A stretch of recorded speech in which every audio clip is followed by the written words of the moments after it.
time to close your eyes and relax for meditation and prayer. There once was a little boy who wanted to meet God. He knew it was a long trip to where God lived, so he packed his suitcase with Twinkies and a 6-pack of root beer, and he started his journey. When he had gone 3 blocks, he met an old woman. She was sitting in the park just staring at some pigeons. The boy sat down next to her and opened his suitcase. He was about to take a drink from his root beer when he noticed the old lady looked hungry, so he offered her a Twinkie. She gratefully accepted it and smiled at him.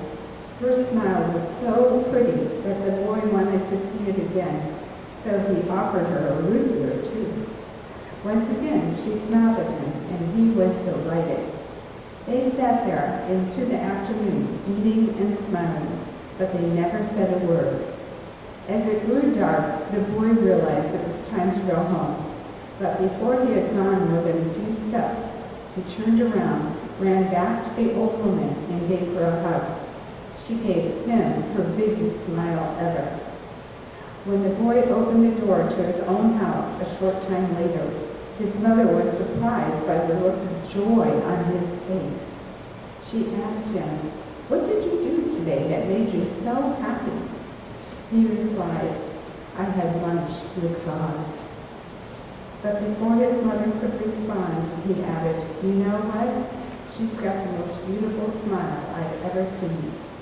Meanwhile, the old woman, also radiant with joy, returned to her home. Her son was stunned by the look of peace on her face and asked, "Mother, what did you do today that made you so happy?" She replied, "I ate Twinkies in the park with God."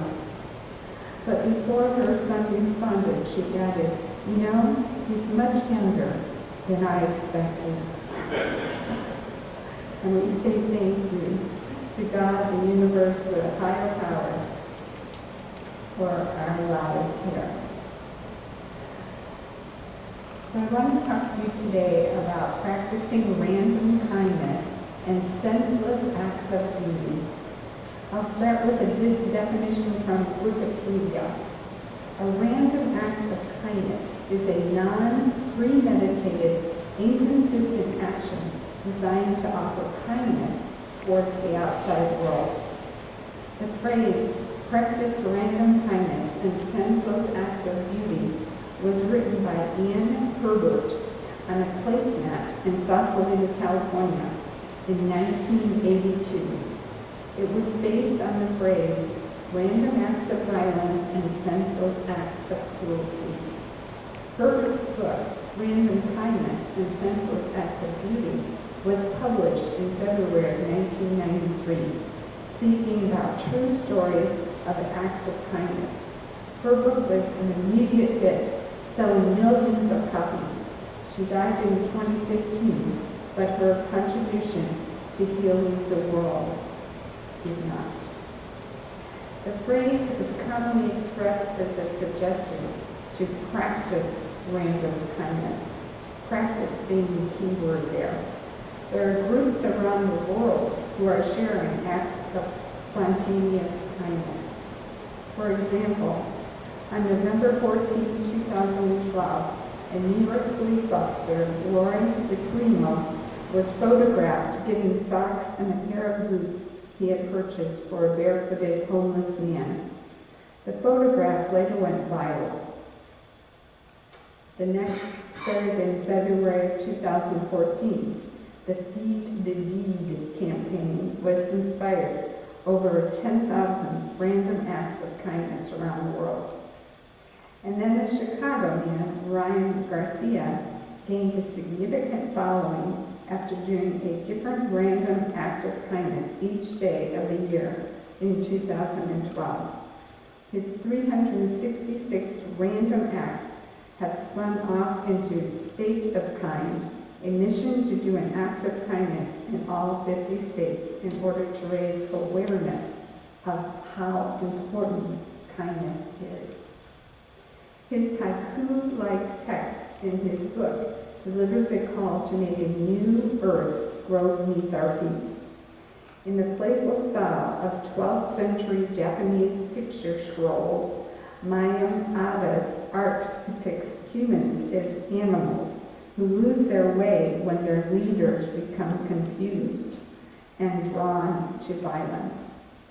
It is up to each individual, meaning you and me, to do what we can to heal the world and stop this violence.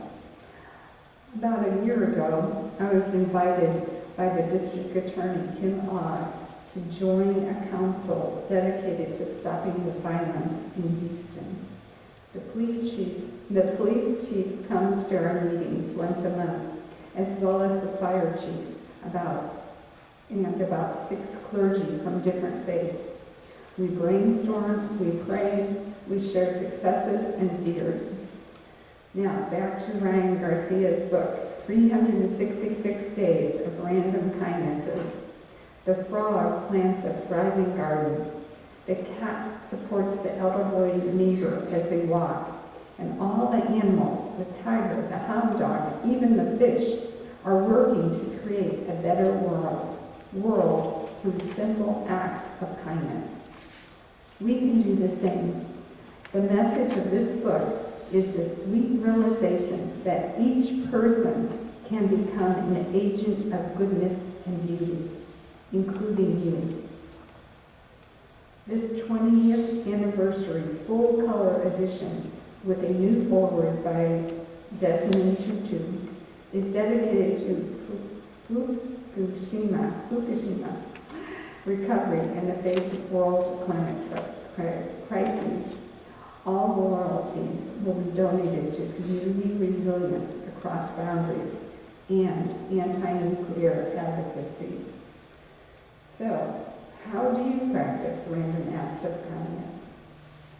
First, become conscious of your thoughts and behavior and actively, on purpose, choose someone to practice on. Examples include feeding a stranger's parking meter, picking up litter, helping a friend with a chore, or providing a meal to a person in need. After each act, write down what you did in at least 1 or 2 sentences for more of a happiness boost. Also, write down how it made you feel. What does it mean to practice these acts of random kindness? The random act of kindness is giving your best self to others without request or promise of return on the investment. It's simply doing something nice for someone else without them asking and without your doing it for anything in return, said Anne Herbert. As stated, the phrase practice random acts of kindness is generally attributed to Anne Herbert, who wrote, practice random kindness and senseless acts of beauty on a restaurant placemat in San Francisco in 1982. The term refers to selfless acts, both large and small, and are committed unexpectedly without prompting and with no apparent ulterior motives. Give someone your seat in a crowded bus or subway. Put coins in the expired parking meter. Give up your seat on a plane so other travelers can sit together. Buy a warm meal for someone in need. Small gestures can really brighten a person's day. These acts of kindness even have a whole week devoted to the concept in mid-February. I wasn't aware of this, were you? It's an appreciation week to the concept of acting out random kindness. Browse this list of surefire ways to spread smiles and kindnesses wherever you go. For strangers, give an unexpected compliment. Plant a tree. Let someone cut in front of you in line. Pay the toll for the car behind you.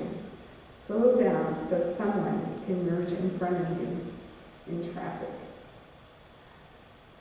Stop to assist someone who looks lost. Say something encouraging to a parent who's struggling with rambunctious kids in a restaurant or a grocery store. Offer to return a stranger's grocery cart in the front of the store.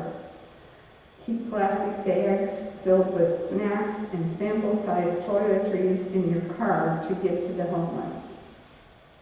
Donate flowers to a nursing home. Hand out disposable water bottles to people working outside on a hot day. Buy a gift card to hand to someone on your way out of the coffee shop.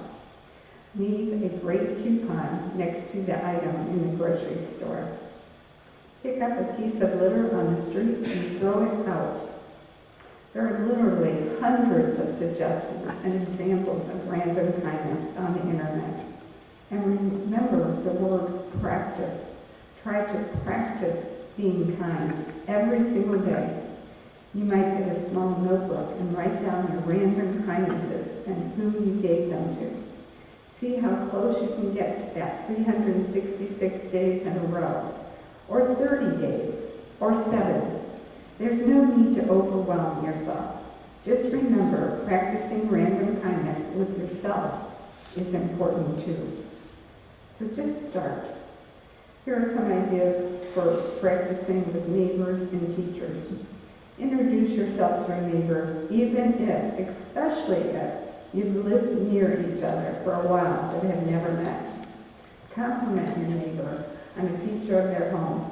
Scrape the ice off a neighbor's windshield after you're finished doing your own.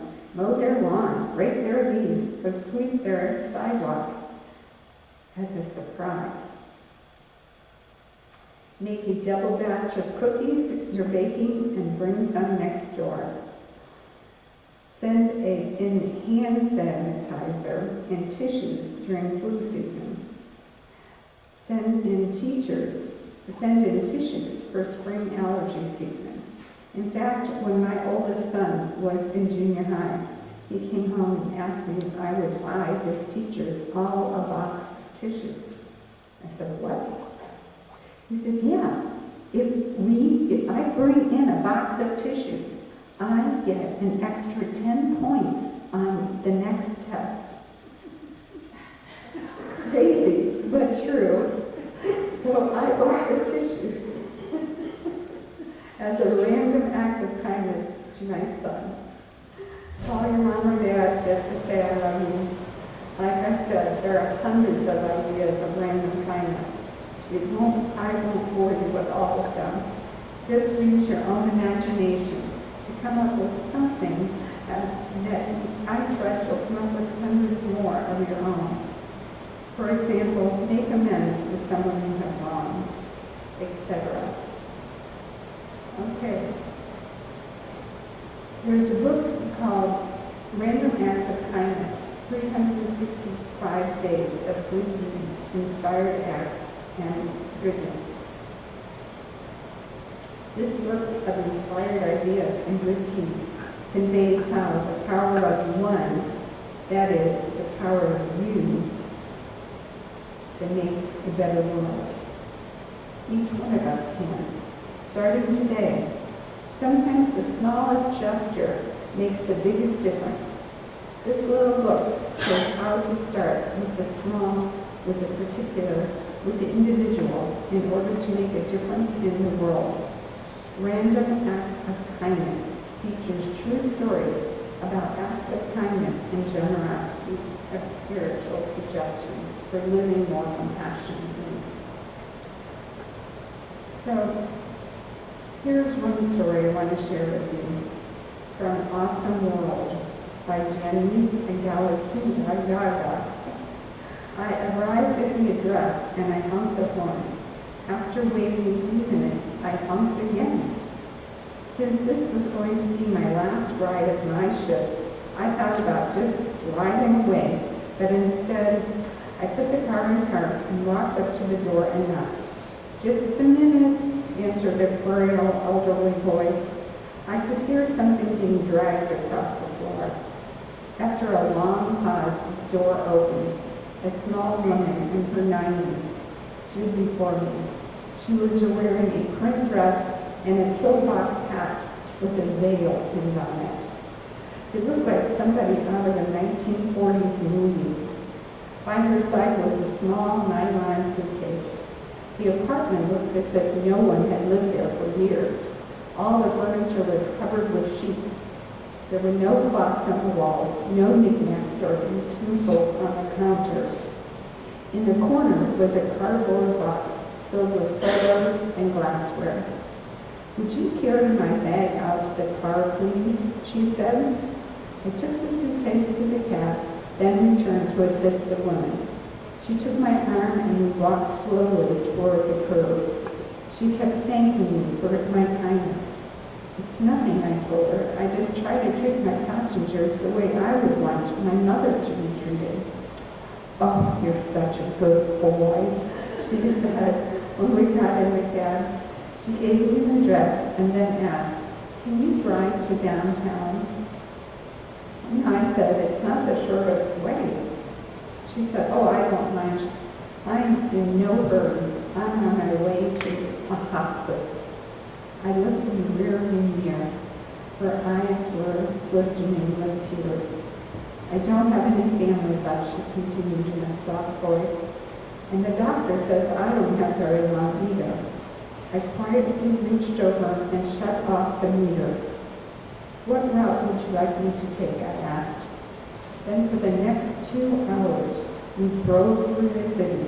She showed me the building where she had once worked as an elevator operator.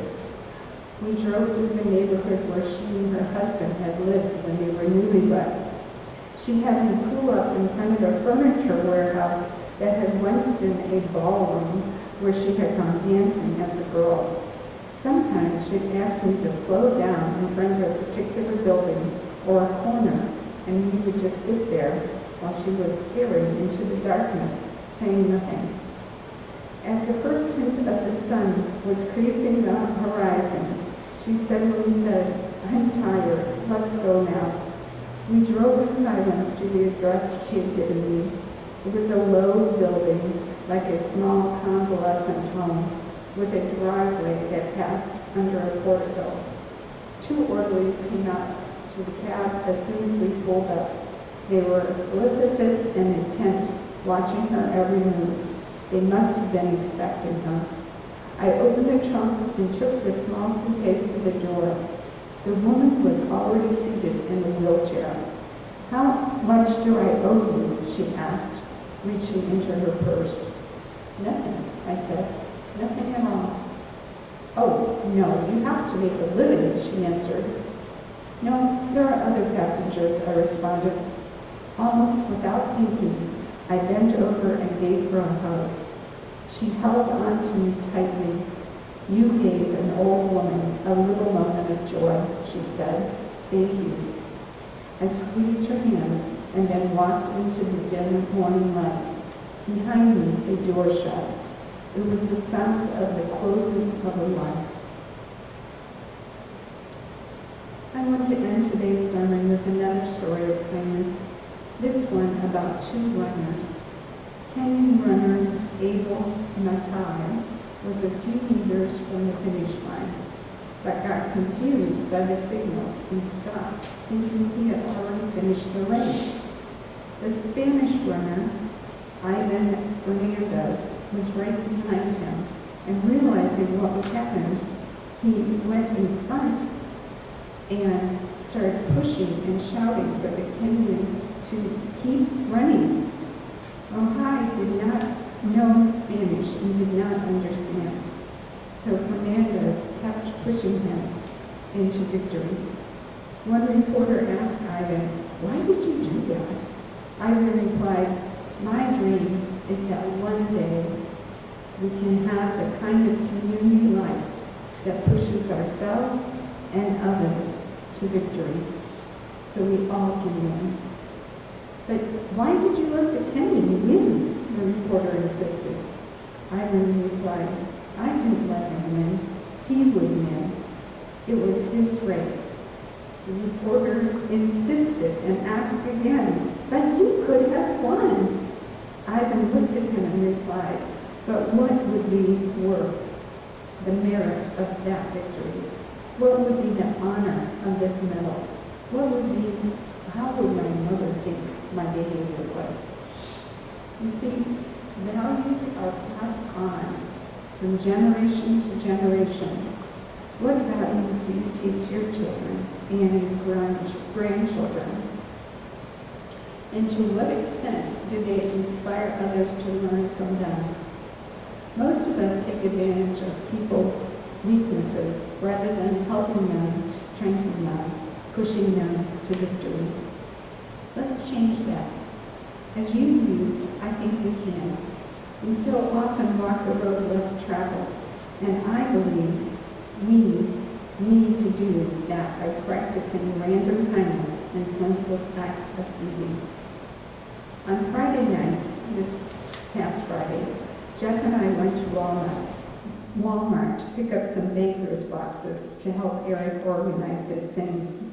And there, on the shelf, at the checkout, was this book, 365 Days of Kindness. I couldn't believe it. If I can personify God, the universe, the great mystery of life, I believe the spirit greater than me was chuckling, role modeling to me how to practice random kindness. I smiled with him or her and said a little prayer. Thank you. This book has 365 different ways to be kind, one for every day of the year. So I looked at my birthday first, June 28th. It said, cook a dinner for someone, and so I did. I cooked taco stew for our neighbor of 35 years, who is now in his 90s in hospice, dying. He said to his daughter, ask Patti if she'll make me some of her taco stew. I love that stew.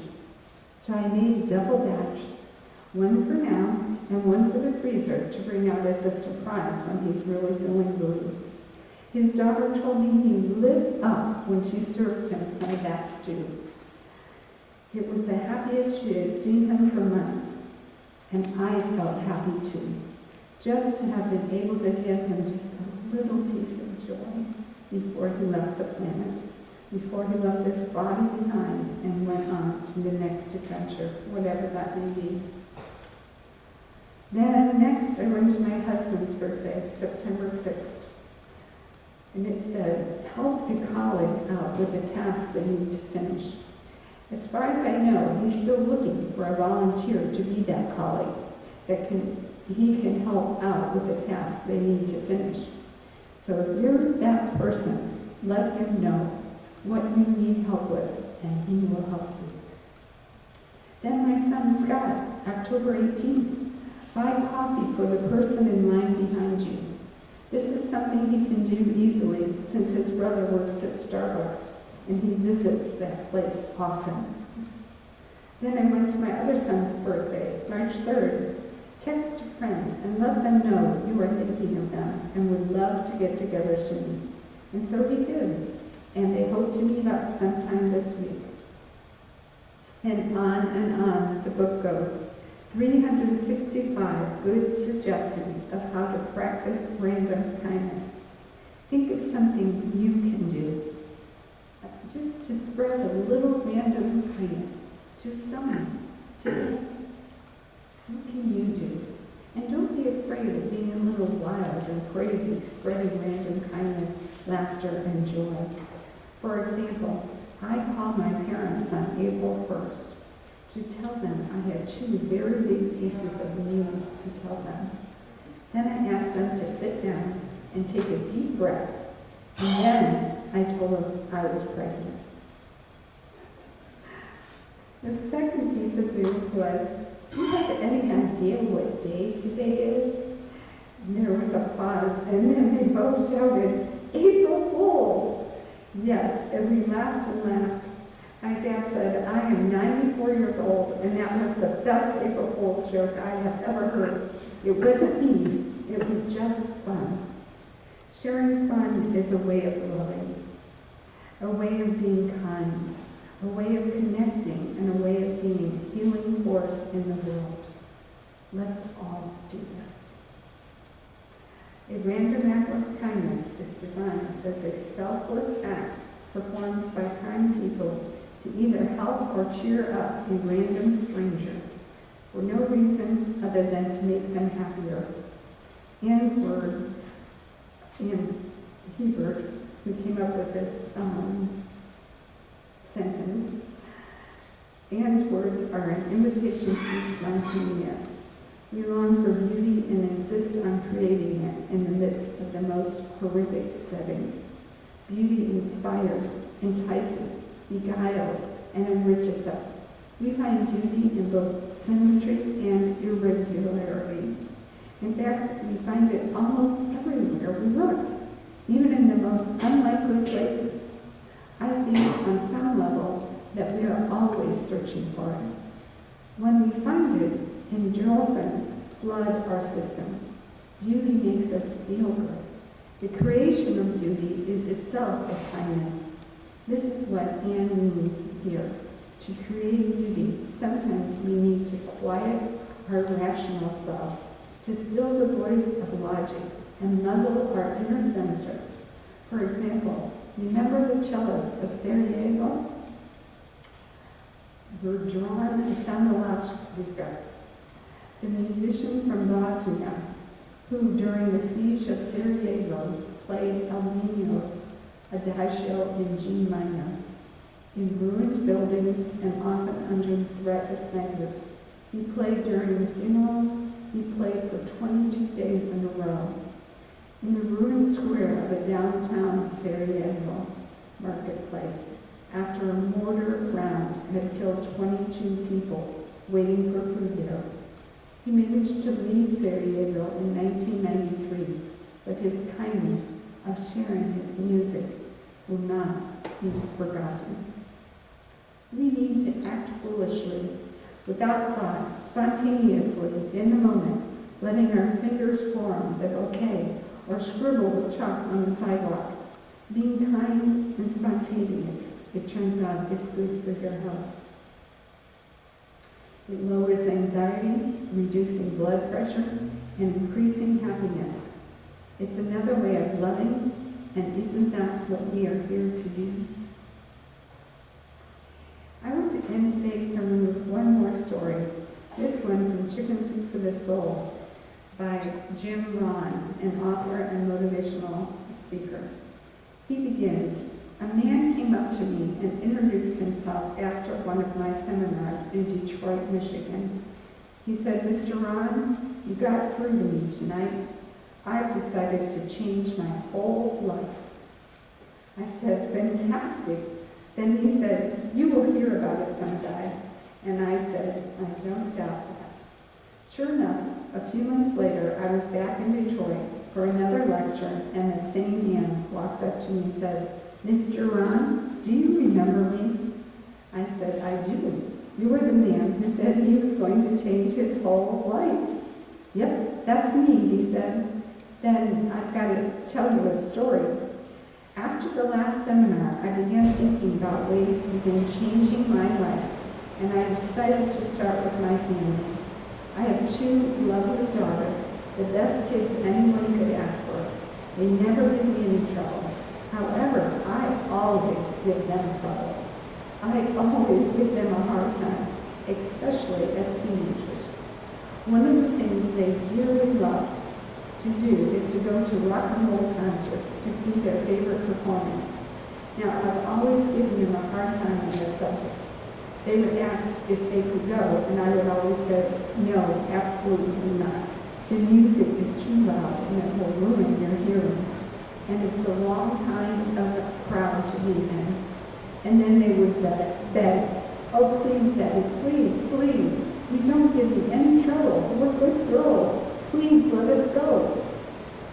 Well, after they had begged long enough, I would reluctantly throw them the money and say, okay, if you have to go that badly, here, buy your tickets. So that's where I decided to make some changes in my life. Then he said, here's what I did. Not long ago, I saw this advertisement that one of their favorite performers was coming to town. So guess what I did? I went down to the concert hall and bought the tickets myself. Later that day, when I saw the girls, I handed them an envelope and said, daughters of mine, you may not believe this, but inside this envelope are your tickets to the concert that is coming to town. I could not believe it. Then I told him one more thing. I said, your begging days are over. Now my girls really couldn't believe it. Finally, I made them promise not to open the envelope until they got to the concert, and they agreed. When the girls arrived, they opened the envelope and handed the tickets to the usher, who said, follow me. As he guided them toward the front, the girls said, wait a minute, something must be wrong. There must be a mistake. The usher looked at the tickets again and said, no, nothing wrong, follow me. Finally, they get down to the 10th row center. The girls were astonished. I stayed up late that night, and sure enough, around midnight, my daughters burst through the door. One of them landed in my lap, and the other had her arms around my neck. And they both said, Dad, you've got to be one of the world's best all-time fathers. Thank you. We love you. What a great example of how it is possible, with just a change in attitude and a little thought of how to practice random kindness, that your life can change. It is possible to live a good life. May it be so for each of us. Blessed be, and amen.